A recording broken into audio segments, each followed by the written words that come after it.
வணக்கம் தோழர்களே, நான் சுந்தரவள்ளி. தமிழ்நாடு சட்டமன்றத்தில் அண்ணன் விஜய் அவர்கள் என் டேபிள்ல 3 ஃபைல் இருக்கு, பிரிக்க வச்சிடாதீங்க அப்படின்னு மிரட்டல் விட, பிரிச்சு பாரியா, இந்த மிரட்டல்லாம் எங்க கிட்ட வச்சுக்கிறாதீங்க அப்படின்னு எதிர்கட்சி தலைவர் உதயநிதி ஸ்டாலின் சொல்ல, கடைசியில பார்த்தா டிவிகே ஃபைல் 10க்கும் மேற்பட்டது திமுகவினுடைய டேபிளுக்கு வந்திருக்கு. திமுக டேபிள்ல இருக்கிற 10 ஃபைல்ல மொத்த டிவிகே குரூப்பும் சிக்கி இருக்கு.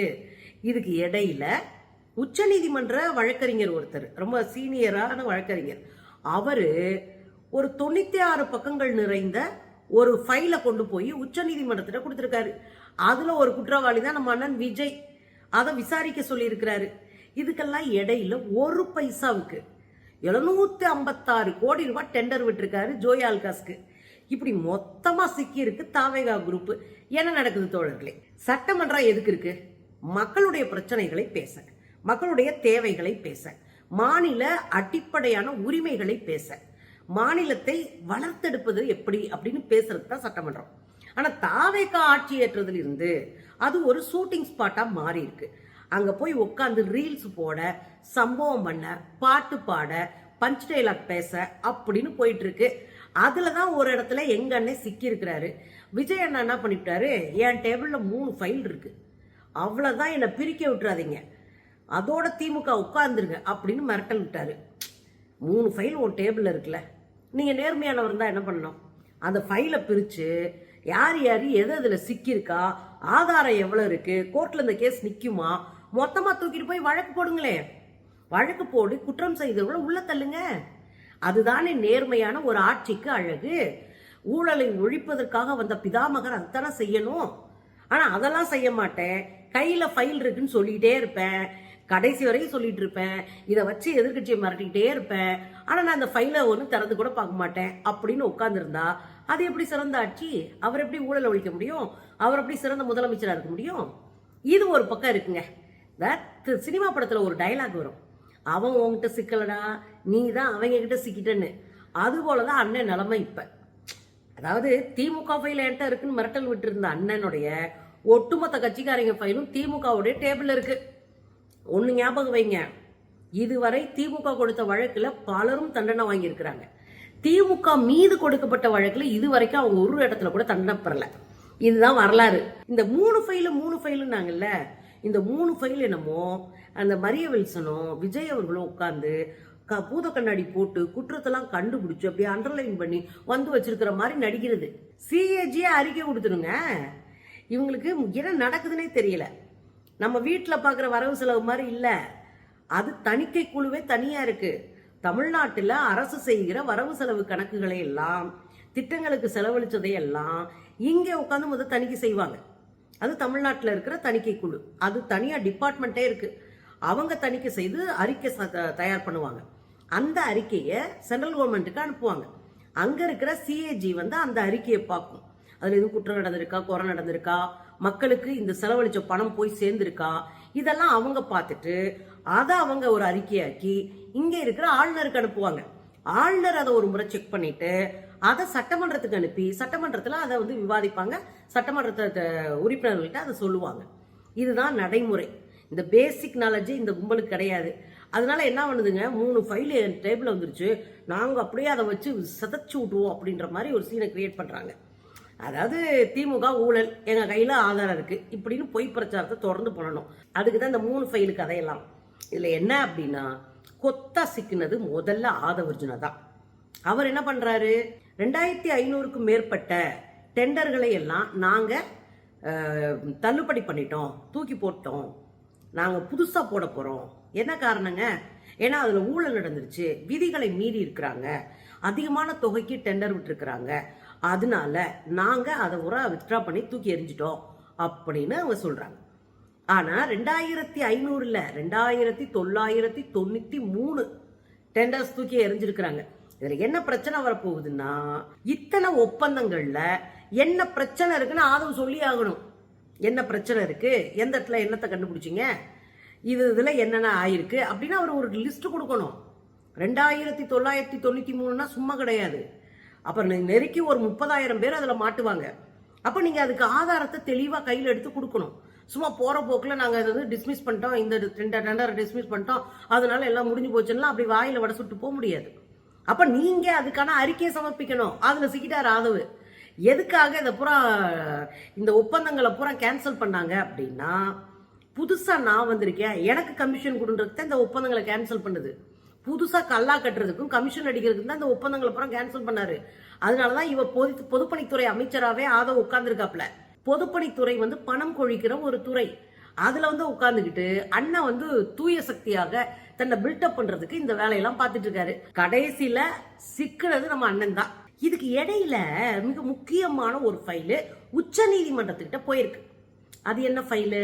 விஜய் ஹன்சாரியா அப்படின்ற ஒரு மூத்த வழக்கறிஞர் உச்ச நீதிமன்றத்துல 96 பக்கங்கள் கொண்ட ஒரு அறிக்கையை உச்ச நீதிமன்றத்துல சமர்ப்பிச்சிருக்காரு. அந்த அறிக்கை என்ன சொல்லுதுன்னா, இந்தியா முழுவதும் இருக்கிற முதலமைச்சர்கள், எம்எல்ஏக்கள், எம்பிக்கள் கிரிமினல் குற்றம் பண்ணது எல்லாத்தோடைய ஆதாரங்களையும் தொகுத்து 96 பக்கத்துக்கு கொடுத்து தனி நீதிமன்றங்களை உருவாக்கி இது விசாரிக்கணும் அப்படின்னு ஒரு போடு போட்டிருக்காரு. அதுல என்ன பிரமாதம் கேக்குறீங்களா? அதுல நம்ம அண்ணன் பேரு விஜய் பேர் இருக்கு. விஜய் மீதும் குற்ற வழக்குகள் ஆதாரத்தோடு பேசப்பட்டிருக்கு. அதை விசாரிங்கன்னு சொல்லி இருக்கிறாங்க. கொஞ்ச நாளைக்கு முன்னாடி ஒரு விஷயம் வெளியே வந்துச்சு, உங்களுக்கு ஞாபகம் இருக்குன்னு நினைக்கிறேன். ஜனநாயக சீர்திருத்தத்திற்கான சங்கம்னு ஒண்ணு டெல்லியில இருக்கு. அது வழக்கறிஞர்கள் அதிகமா இருப்பாங்க, நிறைய அதிகார வர்க்கத்தை எதிர்த்து கேஸ் போடுவாங்க, நிறைய ஆதாரங்களை திரட்டி வெளியே கொண்டு வந்து பரபரப்பை உண்டாக்குவாங்க. அவங்க ஒரு பரபரப்பான செய்தியை வெளியிட்டாங்க. அதுல 92 வேட்பாளர்கள், டிவிகே வேட்பாளர்கள், எம்எல்ஏக்காக நின்னாங்கல்ல சட்டமன்ற தேர்தல்ல, 92 வேட்பாளர்கள் கிரிமினல் குற்ற பின்னணி கொண்டவர்கள். கிரிமினல்ஸ் அவங்க பூரா 92 பேர். இதுல 41 பேரு எம்எல்ஏக்கெல்லாம் வந்துட்டாங்க. அந்த கிரிமினல்ஸ் 41 பேர் எம்எல்ஏக்கெல்லாம் உள்ள உட்கார்ந்துருக்கு. என்னத்த பண்ண? இதெல்லாம் விசாரிங்க, இவங்க மேல தனி நீதிமன்றத்துல விசாரிங்கன்னா அவர் வேற ஒரு ஃபைல கொடுத்துட்டு போயிட்டாரு. இப்ப உச்ச நீதிமன்ற கையில நம்ம அண்ணன் ஃபைல் இருக்கு. இதுக்கு இடையில தான் நேத்து வகையா சிக்கியிருக்கிறாரு. நம்ம சொல்லுவோம்ல தாய்மாமன் சீர்னு. இந்த தாய்மாமன் சீரி ஏற்கனவே நம்ம சொன்ன ஜோய் ஆல்காசு தான் இதை டெண்டர் எடுக்க போறாங்க, அதுக்கு தான் எல்லா வேலையும் பாக்குறாங்க. ஜோய் ஆல்காசுடைய முதலாளிகள் சந்திச்சுட்டு போன 3-4 நாள் கழிச்சு இந்த டெண்டர் சம்பந்தமா, இந்த திட்டம் சம்பந்தமான அறிவிப்பெல்லாம் வெளிவருது அப்படின்னு ஆல்ரெடி நம்ம வீடியோ போட்டிருக்கோம். கரெக்டா நடந்து போச்சுல்ல. அதுல 1 பைசா, ஏன்னா 1 பைசா வாங்கிக்கிறாங்களாம். எதுக்கு ஏன்னு கேக்குறீங்களா? 1 பைசாவுக்கு தான் 756 கோடி டெண்டரை தட்டி தூக்கி இருக்கு ஜோய் ஆலுகாஸ் நிறுவனம். அங்க என்ன நடந்துன்னு சொல்லவா? பொதுவா நம்ம நகை வாங்கினோம்னா செய்கூலி, சேதாரம், டாக்ஸ், அத்து இதுன்னு நமக்கு எக்கச்சக்கமா நம்ம தலையில கட்டுவாங்க. ஒவ்வொரு முறையும் அப்படிதான் நம்ம போய் வாங்குறோம்.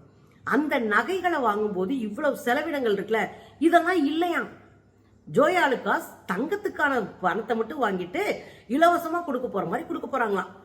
1 பைசா, அதாவது செய்கூலி, சேதாரம், டாக்ஸ், போக்குவரத்து செலவு, அந்த செலவு, இந்த செலவு, எல்லா செலவும் சேர்த்து 1 பைசா போதுமா உங்களுக்கு? அப்படி சொல்லி 756 கோடி ரூபாயை டெண்டரை தூக்கி இருக்காங்க தட்டி. அதுல நிறைய பேரு ஜுவல் கடையில கட் பண்ணுங்க, நிறைய தங்க வியாபாரிகள் வந்து அவங்க டெண்டர் கொடுத்திருப்பாங்க. ஆனா நம்ம சொன்ன மாதிரியே, நம்ம கணிச்ச மாதிரியே ஜோய் ஆலுகாஸுக்கே போகுதுன்னா என்னங்க, எவ்வளவு ரூபாய் கை மாறிச்சு அப்படின்னு கேள்வி வருதா இல்லையா? இதுவும் சிக்கி இருக்கு. நேத்து புதிய அலுவலகம், ஆல்ரெடி உங்களுக்கு எல்லாம் தெரியும், புதிய அலுவலகம் 5.5 கோடி ரூபாயில கட்டுறாரு. 2 கோடிக்கு மேல இருக்கிற ஒரு ஒப்பந்தம் அப்படின்னா அதுக்கு ஒரு 30 நாள் அவங்களுக்கு கெடு விதிக்கணும், அவங்களுக்கு ஒரு வாய்ப்பு கொடுக்கணும். ஆனா இது என்ன பண்றாங்க? 13ஆம் தேதி அறிவிக்கிறாங்க, 17ஆம் தேதி இணையத்துல நாங்க டெண்டர் எல்லாம் விட்டு அந்த இதுன்னு போடுறாங்க. அதுலயும் முழு தொகையை போடல. எவ்வளவு முழு தொகை நாங்க கோரி இருக்கிறோம், இந்த தொகைக்கு கட்டுறது, அது இந்த எதுவுமே இல்லை. 5.5 கோடி ரூபாய்க்கு கட்டணும்னு சொல்லிவிட்டு எதுவுமே இல்லாம கண்ணை மூடிக்கிட்டு டெண்டர் வர்றதுக்கு முன்னாடியே வேலை ஆரம்பிச்சு முடிக்க போறாங்க. வேலையை ஆரம்பிச்சு முடிச்சதுக்கு அப்புறம் ஒப்பந்தம் கோர்றாங்க. இந்த ஒப்பந்தம் குறித்த டீட்டெயிலான எந்த தகவலும் இதுல இல்ல, இணையதளத்துல அவங்க வெளியிடல. சும்மா ஏனோ தானே இணையதளத்துல வெளியிட்டு இருக்காங்க. இதுவே ஃபோர்ஜரி வேலை. இதுக்கெல்லாம் யார் பார்க்காரணும்? ஆதவ அர்ஜுனா தான். அவர் தானே பொதுப்பணித்துறையில இருக்காரு, அவர் தான் போட்டு வேலையும் செஞ்சிருக்காரு.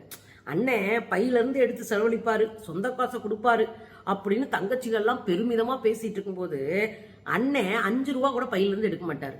மக்கள் பணத்தை ஊதாரித்தனமா செலவழிச்சுட்டு உட்கார்ந்துருக்காரு. ஆக இத்தனை ஃபைல் இருக்கா? ஏற்கனவே இவங்க ஊழல் பண்ணி மாட்டிக்கிட்ட ஃபைல் தனியா இருக்கா? அண்ணன் வந்து நீதிமன்றத்தில் இருக்கிற வழக்குகள் தனியா இருக்கா, குழந்தைங்களை வந்து ஹராஸ் பண்ணது, குழந்தைங்களை வச்சு ஓட்டு கேட்டது, அது வழிபாட்டு தலங்கள்ல கட்சி சின்னத்தோட போனதுன்னு எக்கச்சக்க வழக்கு அங்கிட்டு ஒரு பக்கம் இருக்கு. இதுல அண்ணனுடைய ஊழல் வழக்கு தனியா இருக்கு. ஏன்னா தேர்தல் காலத்துல பல முறை அவருடைய வேட்புமனுவை மாத்தி மாத்தி தாக்கல் பண்ணாரு, தெரியுங்களா, உங்களுக்கு ஞாபகம் இருக்குல்ல? அப்ப மாத்தி மாத்தி எதுக்கே தாக்கல் பண்ணா 450 கோடி சொத்து, 600 கோடி சொத்து, 700 கோடி சொத்துன்னு மாத்தி மாத்தி மாத்தி சொத்து பத்த கணக்கு அமைச்சாரு. ஆக மொத்தம் போலி கணக்கு அது. அதுலயும் நம்ம அண்ணன் சிக்கி இருக்கிறாரு, கரூர்ல சிக்கி இருக்கிறாரு, ஏற்கனவே வரி ஏய்ப்பு செய்து சிக்கி இருக்கிறாரு.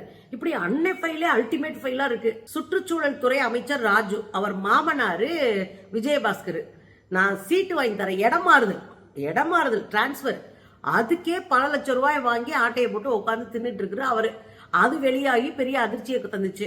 அதோட கில்லி சரத்துக்கு அந்த பவுடர் நுடுக்குன கேஸ், அது வேற கேஸ் ஆக்க போறாங்க. அதோட மரிய வில்சன் அவங்க அண்ணன் வீட்டுக்குள்ள நுழைஞ்சு அடிச்சாரு இல்லையா, அந்த கேஸ்ல முந்தா நாள் அவங்க அண்ணி சொல்லிட்டாங்களாம், நாங்க சமரசத்துக்கு தயாரா இல்ல, எங்களுக்கு நீதி வேண்டும் அப்படின்னு முடிச்சு விட்டாங்க. என்ன நடக்க போகுது? மொத்த ஃபைலும் இப்போ யார் டேபிள் இருக்கு? திமுக டேபிள்ல இருக்கு. இந்த கும்பல் ஏன் டேபிள்ல 3 ஃபைல்னா, இங்க வாயா 30 ஃபைல் வச்சிருக்கேன் அப்படின்னு லெப்ட்ல டீல் பண்ணிட்டு இருக்காங்க திமுக. அப்போ ஒரு விஷயம் என்ன அப்படின்னா, தெளிவா திமுக ஒன்று எடுத்தாங்கன்னு வச்சுக்கோங்க, மொத்த ஆதாரத்தையும் திரட்டி நம்ம அம்மா ஜெயலலிதா அவர்களையும் சின்னம்மா அவர்களையும் ஜெயிலுக்கு அனுப்புனதுல அவங்க ஒரு பங்கு உண்டு அவங்களுக்கு. அது மாதிரி இன்னைக்கு எத்தனை பேர் உள்ள கூப்பிடுறாங்கன்னு தெரியல. அதோட உச்ச நீதிமன்றத்திட்ட கொடுத்துருக்கிற ஃபைல்ல அண்ணன் மேல கிரிமினல் வழக்கு இருக்குன்றதெல்லாம் அவங்க கோட் பண்ணியிருக்கிறாங்க. அப்போ அண்ணன் சேர ஆட்டி புடுங்கிறது கூட வாய்ப்பு இருக்கு அப்படின்னு பேசப்படுது.